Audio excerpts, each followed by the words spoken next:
Hello everyone. जैसा कि आप लोग जान रहे हैं कि 12th इंटरमीडिएट की केमिस्ट्री में हम आपको सॉलिड स्टेट ठोस अवस्था चैप्टर पढ़ा रहे हैं। हमने आपको लास्ट टर्न पर ठोसों के प्रकार बताए थे और ठोसों के प्रकार चुंबकीय गुणों के आधार पर बताए थे। Types of solids based on magnetic behaviour. इसमें हमने आपको बताया था कि ठोस मुख्यतः 5 प्रकार के होते हैं जो कि चुंबकीय व्यवहार को प्रदर्शित करते हैं, मैग्नेटिक बिहेवियर को रिप्रेजेंट करते हैं। इसमें हमने आपको पैरामैग्नेटिक और डायामैग्नेटिक, अनुचुंबकीय पदार्थ और प्रतिचुंबकीय पदार्थ के बारे में जानकारी दे दी थी। आज का जो हमारा टॉपिक है वह है लौह चुंबकीय पदार्थ।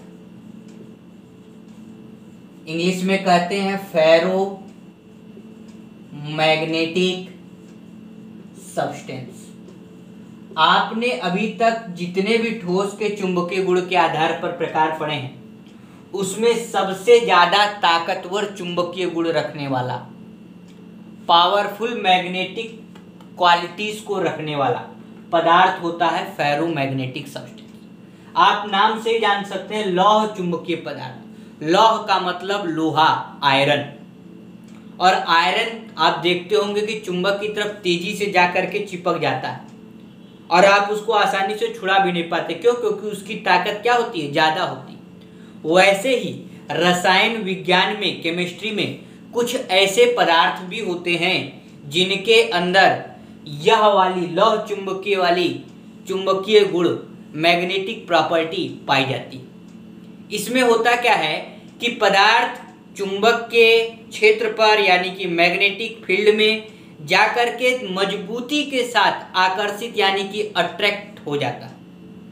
इसमें क्या होता है, जैसे आप अगर डायग्राम देखेंगे तो कोई कण होगा, मान लीजिए यह एक पदार्थ है और इस पदार्थ के अंदर कुछ कण होंगे। इन कणों को कहा जाता है डोमेन। इंग्लिश में भी डोमेन ही कहते हैं। और यह जो डोमेन होता है वो इलेक्ट्रॉन का समूह होता है, कलेक्शन ऑफ इलेक्ट्रॉन। तो लौह चुंबकीय पदार्थ में पदार्थ के अंदर इलेक्ट्रॉन एक जगह पर इकट्ठा हो जाते हैं और इसको हम लोग केमिस्ट्री की भाषा में डोमेन कहते हैं। लौह चुंबकीय में जितने भी डोमेन हैं उन सब की दिशा एक ही तरफ होती है। जैसे हमने क्या किया, यह आपका लौह चुंबकीय पदार्थ था, अभी इसकी कोई दिशा नहीं, लेकिन जैसे ही इसको चुंबक के फील्ड में ले गए, मैग्नेटिक फील्ड में ले गए, तो इसके अंदर के जितने भी डोमेन हैं, डोमेन का मतलब इलेक्ट्रॉन का समूह, वह चुंबक के फील्ड की तरफ, चुंबक के क्षेत्र की तरफ तुरंत क्या होगा? अट्रैक्ट हो जाएगा और कुछ इस तरीके से अपने व्यवहार को प्रदर्शित करेगा। जैसे आप अगर यह मान लीजिए पदार्थ है और यह लौह चुंबकीय पदार्थ है मान लीजिए, और यह आपका फील्ड है। यह चुंबकीय पदार्थ बाहर रहा, इस पर कोई बिहेवियर नहीं दिखाएगा। जैसे लोहा है, आप कहीं पर भी घुमाते रहिए वह कोई भी प्रकार का बिहेवियर नहीं दिखाएगा। लेकिन इस चुंबकीय पदार्थ को जैसे ही चुंबक के पास लाएंगे, यहां तक लाए, यह ऑटोमेटिक क्या होगा? इसकी तरफ आकर्षित हो जाएगा। यही होता है लौह चुंबकीय पदार्थ। यहां पर होगा और क्यों ये आकर्षित हो गया? क्योंकि इसके जो अंदर के परमाणु है ना, वो सब इस दिशा में जाना चाहेंगे। उन सब की दिशा एक ही तरफ होगी, चुंबकीय क्षेत्र की तरफ ही होगी। इसलिए सारे के सारे परमाणु एक ही दिशा में जाना चाहेंगे, सारे के सारे डोमेन एक ही दिशा में जाना चाहेंगे। वह दिशा, वह डायरेक्शन होगी चुंबकीय फील्ड यानी कि चुंबकीय क्षेत्र की दिशा, मैग्नेटिक फील्ड की डायरेक्शन। और ऐसे पदार्थों को लौह चुंबकीय पदार्थ कहते हैं। अगर हम लोग डिफिनेशन के तौर पे देखना चाहें तो वह पदार्थ जिसके अंदर इलेक्ट्रॉनों का समूह अर्थात डोमेन एक ही दिशा में हो, उसे लौह चुंबकीय पदार्थ कहते हैं। The magnetic substance in which are domains are have only one direction, that magnetic substance is known as ferromagnetic substance. आप अपने एनसीईआरटी की बुक में भी देखिएगा, उसमें भी यही डायग्राम बना हुआ है। जो आपका फेरोमैग्नेटिक सब्सटेंस है, इसमें सारे के सारे कण एक ही दिशा में होते हैं वहीं जो आपका दूसरा हेडिंग है प्रतिलौह चुंबकीय, इंग्लिश में हम लोग कहते हैं एंटी फेरोमैग्नेटिक। इसमें सारे के सारे कण चुंबकीय क्षेत्र की दिशा में नहीं होते, मैग्नेटिक फील्ड के डायरेक्शन में नहीं होते। इसमें क्या होता है कि एक डोमेन फील्ड के डायरेक्शन में, एक उसके अपोजिट, फिर एक फील्ड के डायरेक्शन में, फिर एक उसके अपोजिट, और ऐसे एक डोमेन की दिशा दूसरा डोमेन क्या कर देता है, निरस्त कर देता है, और वैल्यू क्या हो जाती है, 0। इसकी और इसकी दिशा क्या होगा, निरस्त कर दे। भाई ये फोर्स है, या इधर से खींच रही है और या इधर से खींच रहा है। जब दोनों लोग अपोजिट डायरेक्शन से खींचेंगे तो क्या होगा, बॉडी कहीं जाएगी ही नहीं, मूव ही नहीं करेगी, कोई आकर्षण ही नहीं लगेगा। तो प्रतिलौह चुंबकीय में क्या होता है कि जो डोमेन की दिशा होती है वह एक दूसरे की विपरीत होती है। In the anti ferromagnetic substance all domains are opposite to each other, that's why net magnetic moment be 0. That type of substance is known as anti-ferromagnetic substance. वह चुंबकीय पदार्थ जिसके अंदर के डोमेन एक दूसरे से विपरीत होते हैं, जिसके कारण कुल चुंबकीय आघूर्ण 0 होता है, ऐसे पदार्थों को प्रतिलौह चुंबकीय पदार्थ कहते हैं। और तीसरा जो आपका होता है उसका नाम है फेरी चुंबकीय पदार्थ, इंग्लिश में फेरी मैग्नेटिक सब्सटेंस। इसमें क्या होता है, इसमें ये होता है कि दो डोमेन एक दिशा में और एक डोमेन उसके विपरीत, फिर दो डोमेन एक दिशा में, फिर एक डोमेन उसके विपरीत। इसमें इक्वल नंबर के जो डोमेन होते हैं वो अपोजिट नहीं होते हैं, इसमें नंबर बराबर नहीं होती। यह दो डोमेन एक दिशा में, फिर एक डोमेन, तो ये वाला डोमेन तो इसको कैंसिल कर दिया, लेकिन इसके कारण कुछ क्या हो गई, मैग्नेटिक फील्ड जनरेट हुई। बात समझ में आ रही है। फेरी मैग्नेटिक में जो डोमेन होते हैं, इलेक्ट्रॉन के समूह होते हैं, वो एक दूसरे के विपरीत तो होते हैं, अपोजिट तो होते हैं, लेकिन बराबर संख्या में नहीं होते, जिसके कारण इसमें चुंबकीय आघूर्ण तो होता है, मैग्नेटिक मूवमेंट तो होता है, लेकिन वो ओवरऑल 0 नहीं होता, कुछ होता है। तो ऐसे पदार्थों को फेरी चुंबकीय पदार्थ कहते हैं। मैं फिर से एक बार तीनों आपको एक डायग्राम के थ्रू बताता हूं। जो आपका लौह चुंबकीय पदार्थ होगा, लौह चुंबकीय का मतलब है फेरोमैग्नेटिक। फेरोमैग्नेटिक में जो आपके डोमेन होंगे वो सारे एक ही दिशा में होंगे। देखिए कुछ इस तरीके से, डोमेन का मतलब है इलेक्ट्रॉन का समूह।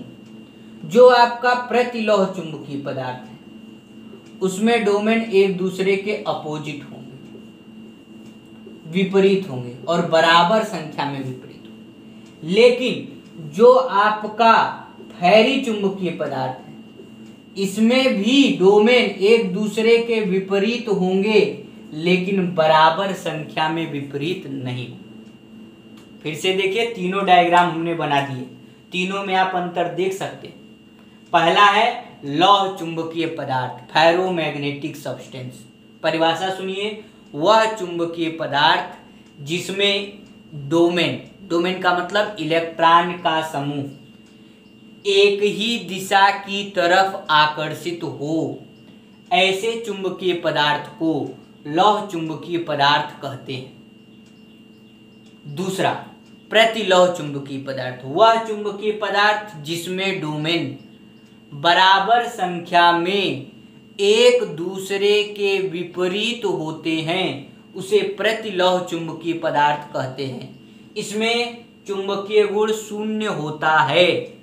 वहीं फेरी चुंबकीय पदार्थ, वह चुंबकीय पदार्थ जिसमें डोमेन एक दूसरे के विपरीत तो होता है परंतु असमान संख्या में विपरीत होता है, ऐसे चुंबकीय पदार्थ को फेरी चुंबकीय पदार्थ कहते हैं। यानी कि ferromagnetic substance are those type of substance in which domains are directed to only one direction. Antiferromagnetic substances are those type of substances in which domains are opposite to each other with equal numbers, and ferrimagnetic substances are those type of substances in which domains are opposite to each other but their numbers are not be equal. तो ये 3 प्रकार के पदार्थ होते हैं। अगर आपको अभी भी डोमेन न समझ में आया हो तो समझ लीजिए कि डोमेन इलेक्ट्रॉनों का एक समूह है। जैसे यह पदार्थ है, यह चुंबक है। चुंबक को जैसे ही हम इसके पास जाएंगे, इसके अंदर के इलेक्ट्रॉन चाहेंगे कि वह चुंबक की तरफ क्या हो जाए, अट्रैक्ट हो जाए। तो वह कंडीशन आपकी डोमेन बनाती है, डोमेन का निर्माण करती है। तो यह आपके 3 प्रकार के चुंबकीय गुण है। आप एनसीईआरटी में भी देखेगा, तीनों के डायग्राम आपको बताए गए हैं। एक इसी से जुड़ा हुआ एक टॉपिक है क्यूरी ताप। पेपर में 1 नंबर में आता है क्यूरी टेम्परेचर किसे कहते हैं, क्यूरी ताप किसे कहते हैं। परिभाषा बहुत सिंपल है कि अगर कोई पदार्थ लौह चुंबकीय गुण को छोड़कर फेरी चुंबकीय गुण धारण कर ले, कोई सॉलिड यदि फेरोमैग्नेटिक प्रॉपर्टी को लीव कर फेरी मैग्नेटिक प्रॉपर्टी को अडॉप्ट कर ले, उस टेम्परेचर को क्यूरी टेम्परेचर कहते हैं। यानी कि अगर आप किसी लौह चुंबकीय पदार्थ को गर्म करें, ताप का दें, तो कुछ देर में अंदर से क्या होगा, वह लौह चुंबकीय से बदलकर फेरी चुंबकीय यानी कि फेरी मैग्नेटिक सब्सटेंस में कन्वर्ट हो जाएगा। और उस समय जो टेम्परेचर होगा उसे हम लोग क्यूरी टेम्परेचर कहेंगे। फिर से समझ लीजिए, अगर यह लौह चुंबकीय पदार्थ है, इसको आपने हीट दिया, हीट देने के बाद यह लौह चुंबकीय यानी कि फेरोमैग्नेटिक अगर फेरी मैग्नेटिक में कन्वर्ट हो गया, तो जिस टेम्परेचर पर कन्वर्ट हो रहा होगा उस टेम्परेचर को क्यूरी टेम्परेचर कहा जाता है। तो यह आपके टॉपिक्स थे जो कि आपके नियर अबाउट हमने आपको बता दिए। ठोस 5 प्रकार के होते हैं। अनुचुंबकीय, प्रतिचुंबकीय बहुत ही सिंपल था।